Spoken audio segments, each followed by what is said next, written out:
Okay, so today we're tackling something huge. There's a crisis brewing right at the center of deaf education, and it's burnout. It's a really big deal, threatening to pull the rug out from under student success. But here's the twist. What if the very tech that's supposed to help is actually making things worse? And, even better, what if we could flip that script and make it the solution? Well, that's exactly what we're going to dig into. Thanks to some incredible new research from Nadia Iftekhar's 2025 dissertation, which basically hands us a playbook for how to fix this. Let's just start right here with this quote. This comes directly from a teacher in the study, and it really just cuts straight to the heart of the matter, doesn't it? It's that feeling of being an expert, but being ignored.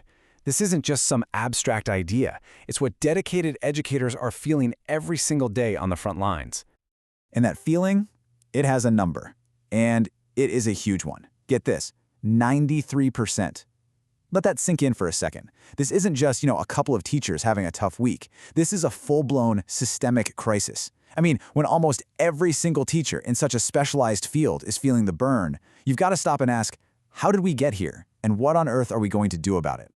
Right, so this whole thing isn't happening in a vacuum. It's what you might call a perfect storm. You've got these persistent achievement gaps for deaf and hard of hearing students. You've got a serious nationwide shortage of qualified teachers, and then you pile on the crippling burnout of the teachers who are still there. You see how they all feed each other? It's a dangerous cycle, and it puts the future of so many students at risk. So that brings us to the big question, the elephant in the room.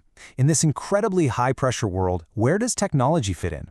Is it a buffer, something that can actually relieve some of that stress and get students excited to learn? Or is it just another burden, another thing piled onto the plates of teachers who are already completely exhausted? And this is exactly why Nadia Iftekhar's 2025 dissertation is such a game changer. It's really the first research of its kind to draw a direct, solid line connecting how tech is designed and supported to how teachers are actually feeling. This study is the key that finally unlocks that whole tech paradox. To really get this, the study leans on two major frameworks. The first one is called the Technology Acceptance Model, or TAM. It's actually pretty simple. It says that you and I will only really use a new piece of technology if we believe two things. First, that it's actually useful for our job. And second, that it's easy to use. That's it. Usefulness and ease. Hang on to those two words. The other framework is the Maslach Burnout Inventory, which is basically the gold standard for measuring burnout. It breaks this huge concept down to three parts. There's emotional exhaustion, that feeling of being totally, completely drained. Then there's depersonalization, where you start to feel kind of detached and distant from your students. And finally, a diminished sense of personal accomplishment, where you just feel like you're not making a difference anymore. Now here's where it gets really fascinating. The study connects these two models directly. Check this out. When teachers felt that technology was useful, their sense of personal accomplishment shot up. When they felt it was easy to use, their emotional exhaustion went down. But, and this is a big but, when the support systems, what the study calls facilitating conditions, were weak or non-existent, that feeling of depersonalization went through the roof. You see, it's a direct cause and effect relationship. Okay, so what did the study actually uncover on the ground? The first huge theme was this combination of administrative instability and just plain tech overload. Teachers talked about this constant churn in leadership, and with every new leader came a wave of new, mandatory tech platforms, all rolled out with almost no training or support. They even had a name for it, reset fatigue. And this quote right here just nails the human cost of that fatigue. This isn't about teachers being stubborn or afraid of change. It's about basic sustainability. When you're constantly expected to learn complex new tools on your own time without pay, well, that's a recipe for disaster. You're basically pouring gasoline on the fire of emotional exhaustion. The second major finding is maybe even more critical for this specific field, and that's a deep cultural and linguistic disconnect. The vast majority of EdTech out there is built for a hearing, English-speaking world. It often completely overlooks the absolute cornerstones of deaf education. Things like American Sign Language, deaf culture, and the fundamental need for visual-first design. I mean, can you just imagine the frustration?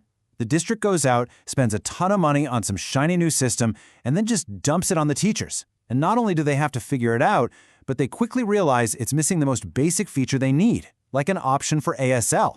It's not just a hassle. It creates hours of extra work and sends a terrible message that their students' language just doesn't matter. But here's the good news. This research doesn't just point out all the problems, it actually gives us a blueprint for how to fix them.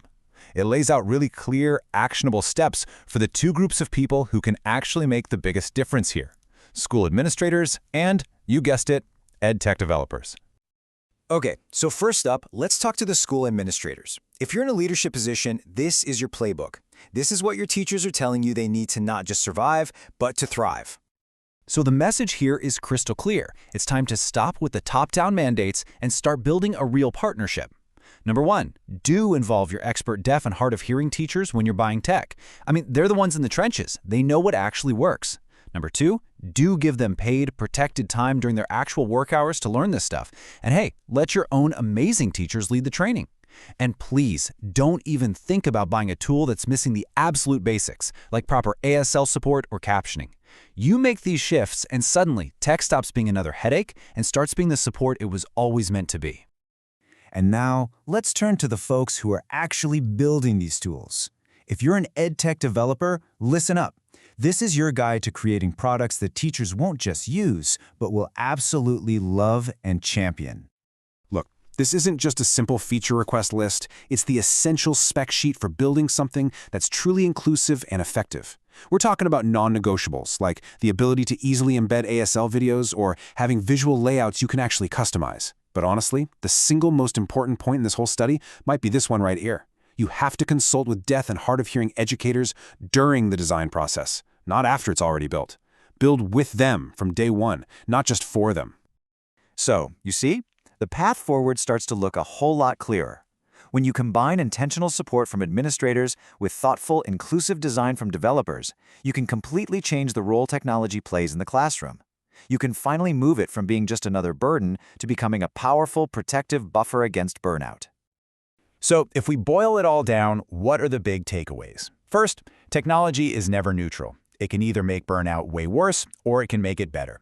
And the difference comes down to two words: support and design. Second, when you get the tech right, when it's accessible and informed by teachers, you create this amazing ripple effect. You keep your best teachers, and that in turn helps students succeed. And finally, you realize that supporting these incredible teachers isn't some small niche issue. It's absolutely critical if we're serious about equitable education for every single kid. And that really leaves all of us with one last, vital question to ask ourselves. Whether you're an administrator rolling out a new program or a developer coding the next big thing in EdTech, you have to look at what you're doing and be honest. Is this a bridge or is it a barrier? Is it connecting students and teachers to success, or is it just another wall they have to climb? Because as this research makes perfectly clear, the answer to that question changes everything.